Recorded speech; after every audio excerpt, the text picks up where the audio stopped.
Let's get started here. Thanks so much, Shannon, for having me. That was super interesting. Great to see people working on these problems. It's just super exciting. And he was Robbie was absolutely spot on because I went through and did a pretty exhaustive look at all of the different clients that work with the new the new OAuth MCP protocols, and it's very it's like highly variable. For folks that are out there doing development work, VS Code is amazing. Like honestly, like even if you're not like primarily using it for your coding, they've done a great job supporting every single thing that MCP comes out with. They're super involved in all of the discords and all that kind of stuff. The second MCP comes out with anything, all the new protocol versions, all that VS Code already has it supported. So everything from like the new OAuth flows to elicitation, the structured output, all of that is supported by VS Code. So that's just sort of like for folks that are out there looking to either do development or like utilize or exercise their particular tool. VS Code is great for it. Awesome. Well, thanks so much, everybody. I'm really excited to be here and chat about this. Today we're going to be talking about API gateways and how they start to relate to MCP. And I know this is kind of a funny topic here, but the high level is that enterprises are starting to adopt MCP. And it is a incredibly complex job to go for. What we're going to talk about today is this idea of like, how do you go from an enterprise topology, which would generally have an API gateway, where you might have 10,000, 20,000 different REST endpoints. And how do you start to move to a world where you're going to AI enable that and then enable that for through MCP? So that's the high level of this talk here, and it should be pretty fun. So that's we'll just run through like what is an API gateway, what's the current modern like AI workload looking like, and then we'll run through a few different things, and we'll end with a little bit of a demo about what Traego does and how we're approaching this. My name is Pat. There's two things that I'm here talking about. Traego is we're building a kind of an AI gateway, an AI Nexus. We'll talk about what that means, and so you can check that out, traego.com. And then I'm one of the things that we built at Traego is called ScaledMCP. It's a Go library for a horizontally scalable MCP server. So for folks that have been building MCP servers, one thing you'll find is that it is very hard to scale them horizontally. Mostly because MCP itself is a stateful protocol. So if you do any of the interesting stuff like elicitation or notifications or anything like that, you have to have some sort of message broker. We built this with that in mind, and obviously we use it at Traego to kind of scale out our major infrastructure here. So let's talk about API gateways really quickly, and then we'll move on to kind of like how that works in a MCP AI world.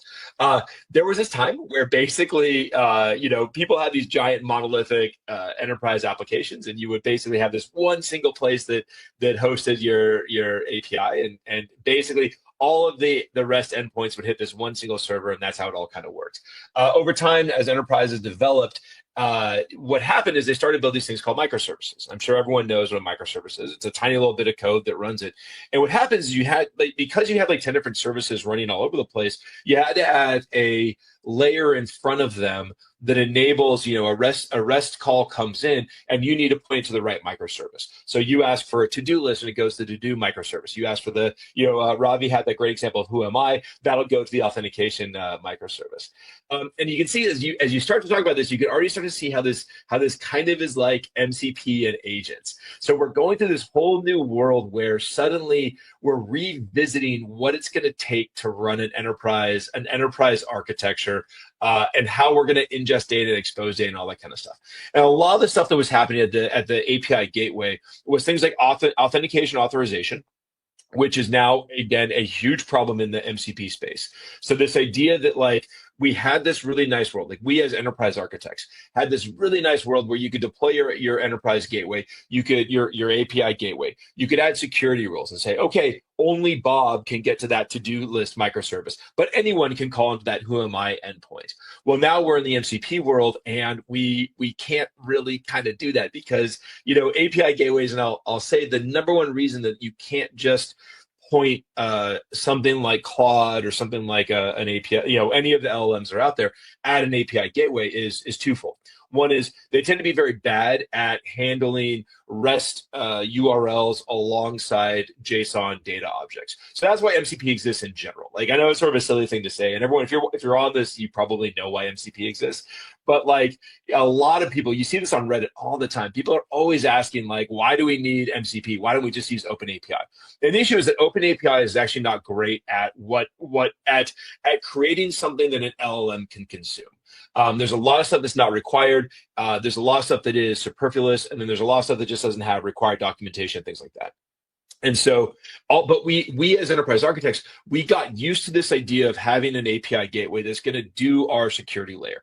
It's going to do our protocol translation. So a lot of API layers that are out there. Now, this also should start to like ring bells with folks in the AI world, which is a lot of the API gateways that are out there will be able to go from like, oh, hey, we have this super old, weird, you couldn't even call it RESTful. It's like using this bizarre protocol that we want to make RESTful. And so the API gateways can actually do that bridging for you. Or we have gRPC that we want to start exposing. We have REST on the back end, or we have WebSockets, all that kind of stuff. That again should get you thinking about how this impacts your MCP world, because we're having that issue. That issue is happening very quickly. I know this is an MCP centric talk that we're sort of having here, but at the end of the day, it is, there are so many different protocols that are coming out. There's A to A, there's MCP, IBM forked MCP, Cisco launched their own version of MCP. Everybody is coming out with this. And the idea is, because MCP isn't anything particular, like it's a really cool protocol, but all they did is they took the model for tool calls and they applied that to a HTTP transport protocol. And so it's not like this isn't like amazing revolutionary. You're going to see more and more of these guys come out there. And so like it's not insane to think that over the next couple of years there will be many different protocols. So like you need like the idea of the API gateway that was doing that marshaling between REST and gRPC and these different things is actually super useful. Will continue to be super useful. But obviously API gateways don't work because they're not useful for what you need from an LLM. And then traffic management, load balancing, that's all still useful. So let's talk like super briefly about like the modern AI workload. And one thing I love talking about here is in the MCP world, we really over-rotate on the developer use case. And I know that's because so many of us are developers and this is like what we do. So like we all sit around thinking about like, oh, I love coding in my IDE, and I have it like, connected to Figma and pull that down. I use that MCP server. It's great. But at the end of the day, like that's not the end. The end game for MCP and for AI in general is not developers. It is everybody else out there, right? Is everybody else out there either, Robbie was mentioning a scheduling app. We talk, I think, a lot about knowledge workers. Microsoft laid off 9,000 people because they wanted to replace them with AI. So those are knowledge worker use cases that they need to use. So that's what we all know. But it's really important as you're thinking about bringing AI and MCP to your enterprise. One thing, or if you're a developer out there who's really passionate about MCP and you're thinking about how to enable for the enterprise, one thing to remember is that you can't most folks can't install an MCP server, and most security departments are super uncomfortable having random node code running on their clients. And so like that's, Anthropic just recently launched their directory. That's not going to make a lot of security teams at big enterprises happy. And so, one of the things that this is, we're going to have to start thinking about this user experience for the developer, for the non-developers out there. And something to get really excited about, and something that I love is that piece of it. The other thing that we forget about in the MCP world, like again, we think about the developer use case all day long. We forget about agents. Like, to be super honest, a lot of this stuff in MCP is we're not actually thinking about agents consuming them. We're thinking about LLMs inside of thick clients consuming them. We're thinking about these different, like inside of your IDE. We don't always think about agents consuming it. And this is really important for you as an enterprise. If you're thinking about this from an enterprise perspective, you really have to start thinking about how your agents are going to consume your MCP servers, because it changes like your security. It changes your guardrails. It changes what you're going to prompt, because agents don't have a human necessarily to answer that prompt question that we expect the protocol to offer. The third thing here is like data is king. So I say this flippantly, but it's just not. Every single day, I think it becomes more and more obvious that one of the moats that businesses are going to have is their data. And so getting your thick clients and your agents access to data with security guardrails and fast lookups, but constrained to be usable by the agents is incredibly important. So enterprise architects need to start thinking about this today. You need to think about how you're bringing your data to your agents and your LLMs and your models today. The last thing about it is like LLMs can only do so much. And this is something that the folks that I talk to that are not super deep in AI and they just watch it from the outside, it is amazing the things that they think AI can do. Like they think AI is this close to curing world hunger. And maybe it is, but at the end of the day, like AI can't it still has a lot of trouble adding numbers, especially as you get to larger numbers. It still has a lot of trouble with big data. It still has a lot of trouble managing like large sheets and analyzing large sheets. And so LLMs are going to be around. So LLMs are obviously amazing, but MCPs be around for a very, very long time. And giving the LLMs and giving the clients tools to use the data and just being very cognizant of the things that they can't do is incredibly important for any enterprise architect thinking about how to do this. So the way that we talk about this, the way that I get super excited about this is that instead of thinking about an API gateway, which is this one-way flow of requests where requests come in, you do some processing, maybe do some off checks, maybe do some other stuff here, and then they get forwarded on to backend services. That's not how I like to think about the world anymore. I think about the world as a nexus, which is to say that within a world that's AI enabled, you have a bunch of different capabilities that all need to complement each other. You obviously have tools. Tools are the most important thing that we are all doing. That's what MCP is built on. I think of tools as pretty much anything. Like tools are very broadly defined inside of the MCP world. So tools are part of it. But obviously agents are there, which is the idea that like you need to have a central place where you can take an agent, you can give it access to one or two tools, or you can give it access to one or two data sources, or you can constrict its security based off of whoever is calling into it. And so it's not enough to think about like how is data flowing into my enterprise system. It is to say like how are my agents interacting with my data? How are my agents interacting with my tools? And how is security guiding all of that here? So these slides will be available so you can kind of go through this, but this is how I've begun to think about how to architect enterprise level capabilities for agents. Is think about these, like pick a topic. So like one of the things I'm going to talk about a lot here around the enterprise best practices is that there's one of the biggest issues with MCP today is that so this is the first one right here. MCP begins to falter after 20 tools, and it flat out fails after 40. If you give an MCP, if you give a default client access to 100 tool MCP server, it will pick the worst possible tool 80% of the time to do what you want it to do. And so part of how you have to start thinking about building these systems is you have to think about building these nexuses of capabilities.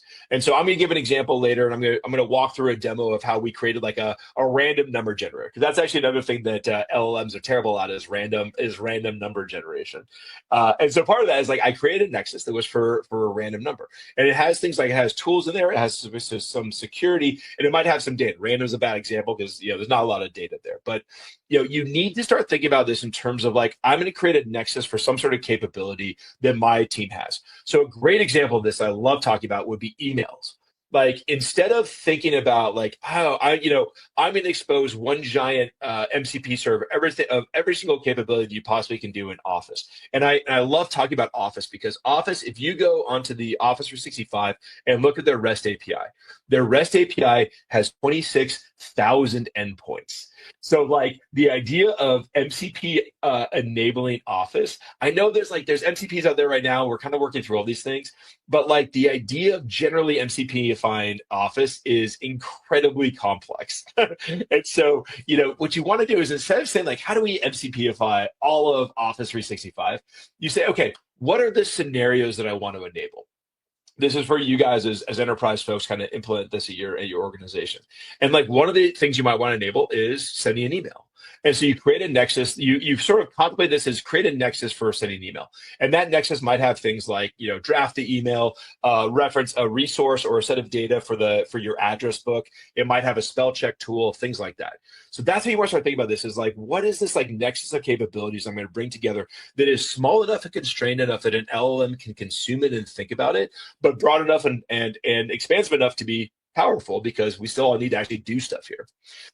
Second best practice for MCP on the enterprise here is security scope your tools. So I joke about this, but like context is a precious commodity. It's in fact the last precious commodity we all have here.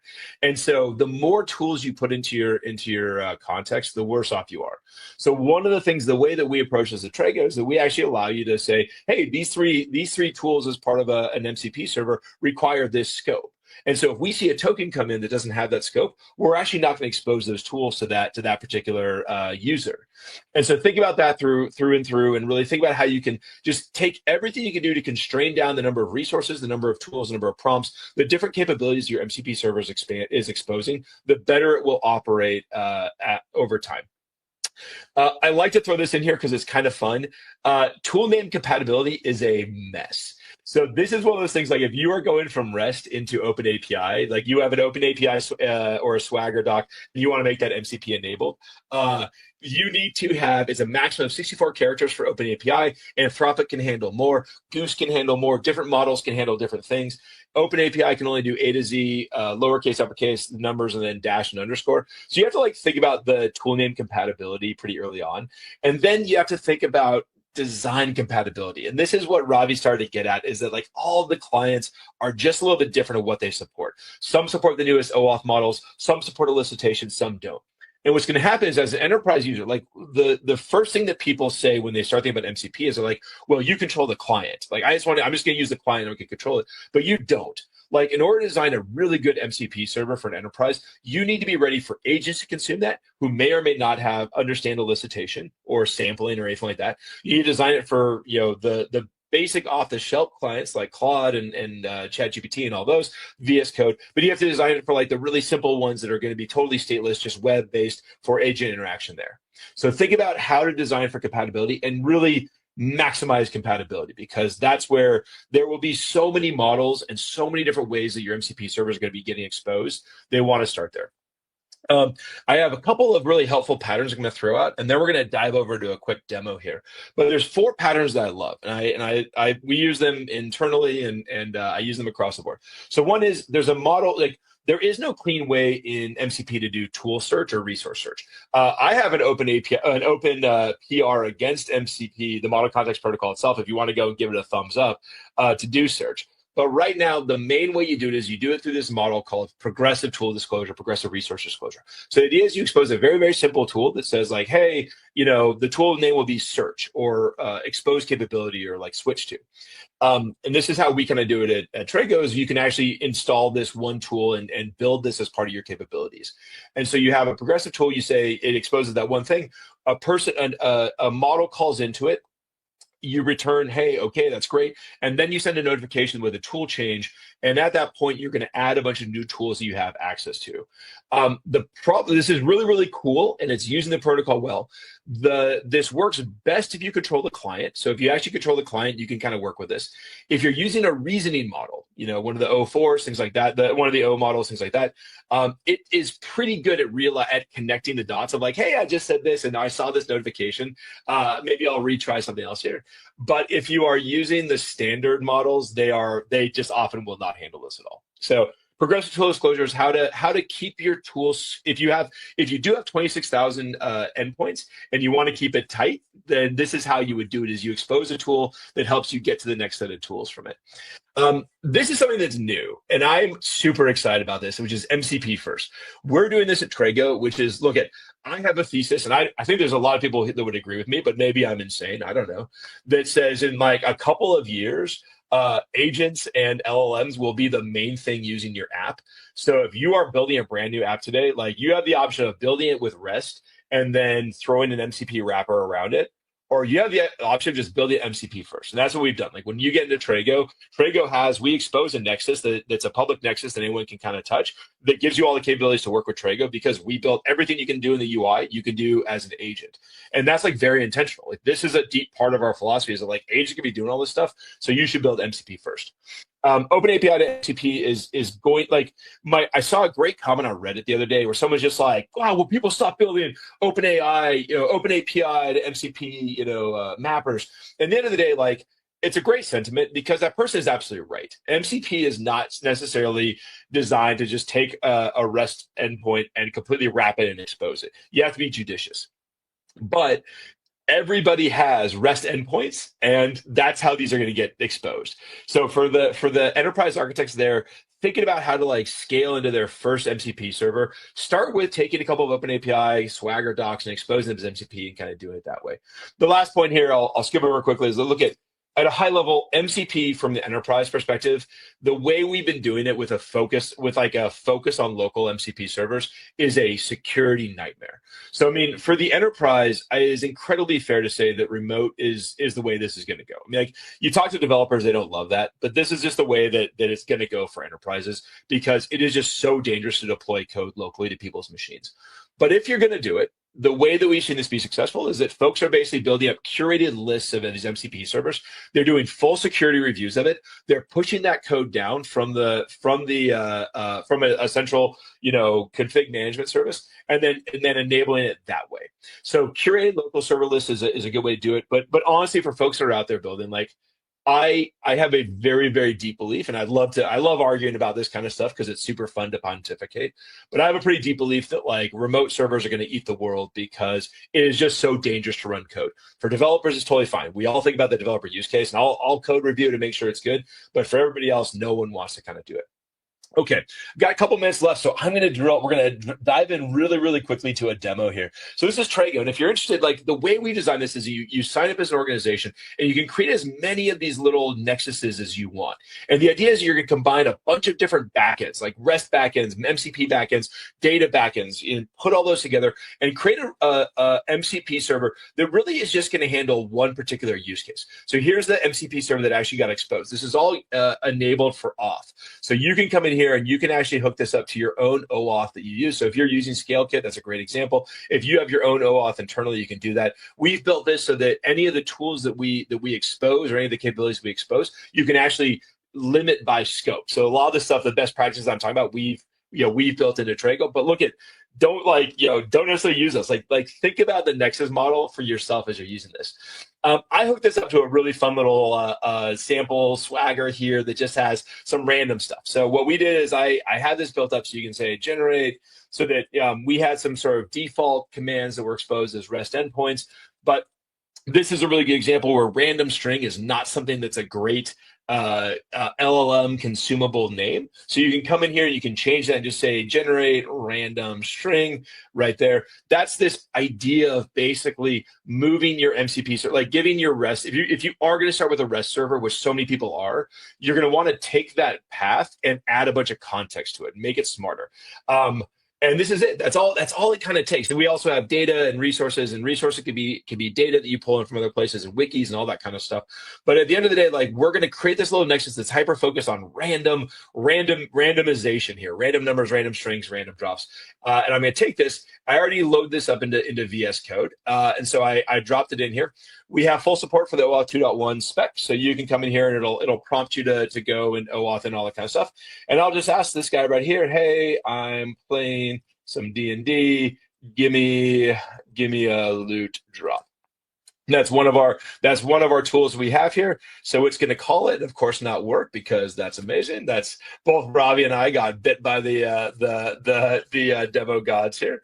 Let's try one more time. Let's try one more time. There we go. Now it works. And I got a single piece of plus. That's not very good. That is not a very good draw there. Single piece of +1 ammunition. That's it. So it's the idea that you can kind of, like, as opposed to thinking about, MCP servers as MCP servers by themselves, think holistically about resources, tools, capabilities, other agents you might want to interact with, all that together as a nexus. And that's how you should start to design these things out. And then, Traego is a place where you can actually do that. So, all right. Thanks so much. 21 minutes, 1 minute over. I'm sorry, guys. That's on me. I like that you had your own timer going. Well done, Pat. It was a good demonstration, good conversation. Lots of great tips in there. Would love to hear just a little bit more about the company itself. So what size are you guys? Where are you at in your life cycle? Has Traego been around for a while? Is it a new company? Can you give me a little bit of the background of the company and how big you guys are, what your role is there, that kind of stuff? Yeah, Traego's we are brand new in this space. We are looking at really this, like, focusing on this particular use case in general, which is, enterprise, and I personally am involved in a bunch of different things, but like this sort of keeps on coming up and up and again over and over again, is like, how do we start to design larger enterprise MCP servers? It just is one of those big issues that, like, MCP as a protocol was designed it was designed with a bias towards very, very small servers. And it was designed, I mean, honestly, like, if you think about like how MCP evolved, where like the first version was standard IO only, it was designed it was so designed for developers and for small like use cases. um as I've been getting deeper into AI, and as I've been getting more involved with this stuff, like, it's become so obvious that there's a need for better ways to scale MCP servers. So it's something that, like, everything I've been doing around AI has all led to this thing that says, like, it's awesome when you have, if you're a developer, it's great. But if you are really trying to do enterprise use cases where you might have 100 different services, all this kind of stuff, it is MCP as a protocol needs some love. So that's kind of where Traego came from, is we started thinking about, like, what does it take to actually uh, enable MCP for enterprises? Because the protocol by itself today does not do it. It is okay, but it's just not the way enterprises think about problems. It's just not the scale that enterprises tend to kind of operate at. So we're a smaller, newer group working on this stuff. Nice. And when you think about, the ideal customer profile for something like this, that is it the AI organization at a company? Is it the development team that's trying to build specific agents and wants to sort of create these nexuses as a way to simplify the MCP management? Is it someone in the department that's, like in the HR department, that's trying to build a specific app? Like, who do you see as sort of feeling the pain of this right now? Because I think when I talk to a lot of companies, it seems like MCP is already being consumed pretty heavily. They're building MCP servers, but it is the Wild West. They're being put in lots of different places. They're being sort of built by engineers. They're being sort of non-centrally managed. So who do you go to sell this? Like, who do you see as the company that would buy it? Who in the company would buy this? Yeah. It is, in a lot of ways, it's a developer first toolkit for folks, or it's a developer first opportunity for companies that are trying to figure out how to do this kind of like enterprise MCP in a little bit of a compliant way.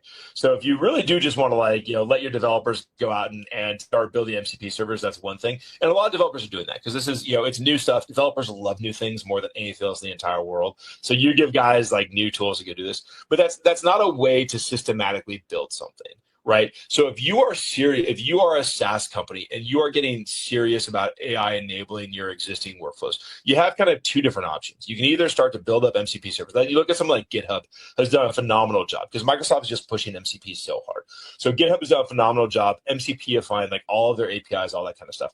Not every enterprise has either the visionary leadership or the extra developer resources to go and start rewriting a bunch of their actual REST APIs as MCP servers. So that's one of the things, is like, we see this as that, we want to look at a way where a company could very quickly basically very quickly AIify their SaaS offering using these nexuses that says, like, hey, all right, we are Figma and we're going to expose our docs and a couple of capabilities around, designing out web pages into one server, one Nexus, and light that up. Or even if you get to other folks that are out there that are maybe not full AI or enterprise, that maybe are not like SaaS companies themselves, but they just have a bunch of tools internally. So like every company anymore in the entire world is a tech company anymore, right? Like, Sure. everybody has HR systems, everyone has ERP systems,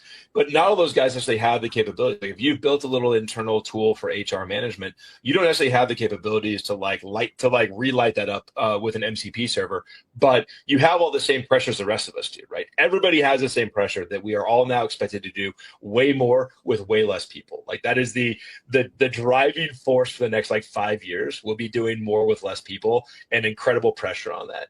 And so being able, like, taking Traego and using it to light up your internal HRMS system that you had built 20 years ago for AI is a great example of like who we think would actually use this.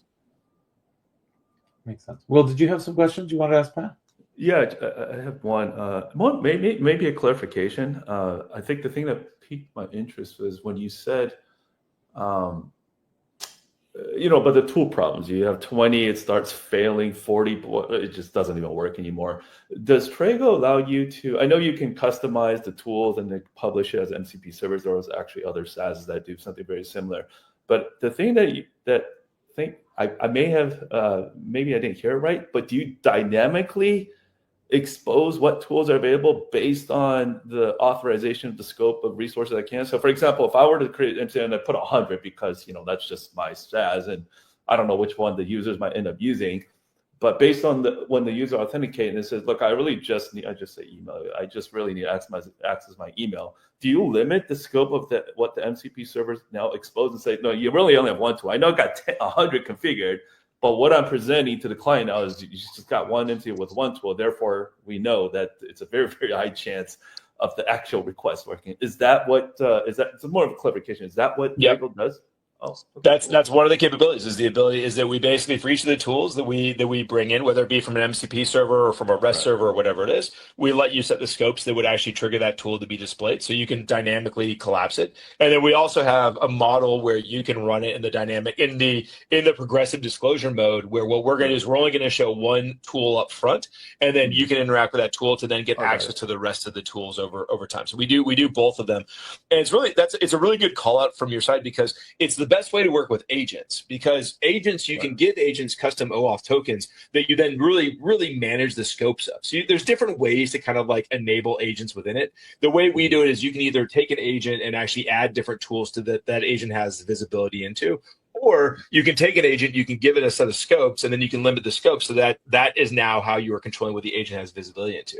It's funny, Will, like I genuinely believe this, like we haven't thought enough about agentic use cases for MCP. Like we are all gung-ho about, inside your IDE, inside Claude, that kind of use case. But there's a ton of really complex work to be done on how agents are going to interact with MCP servers, how they're going to do authentication, how they're going to do double hop off of, like, I'm talking to Bob, and then I'm an agent, I'm talking to Bob, but I have my MCP server over here. How do I authenticate Bob, but then also, transfer that impersonation through the next thing? All this stuff is greenfield. And so they're all pieces that we're kind of working on. And, the part I showed is the first thing we're releasing here, but we're thinking about it holistically. Yeah, the other thing you mentioned was the outlook on it, because this is just from our personal experience for Shannon and I, when we built our first Microsoft Office connector, whatever, for LLMs, we realized there's so many, you can't just expose everything, nothing work.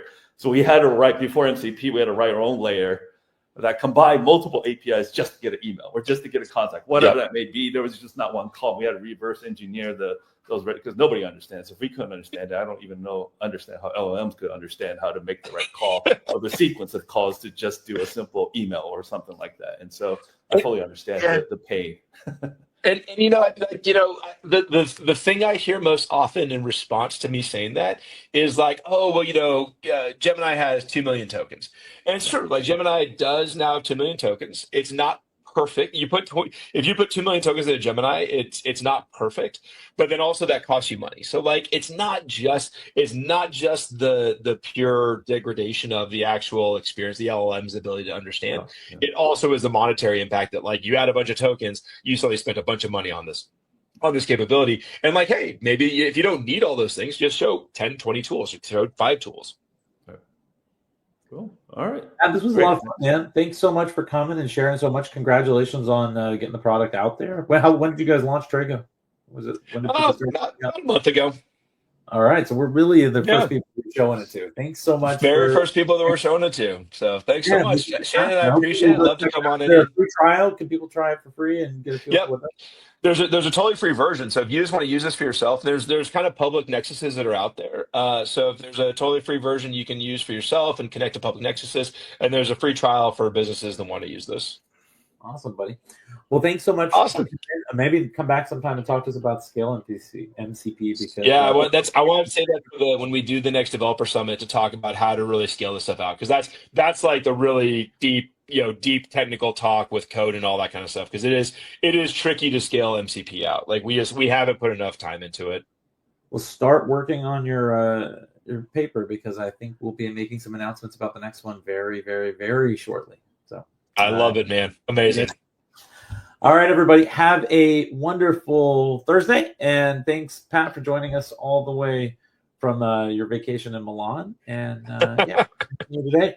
And we'll see everybody next week. Take care. Thanks, folks.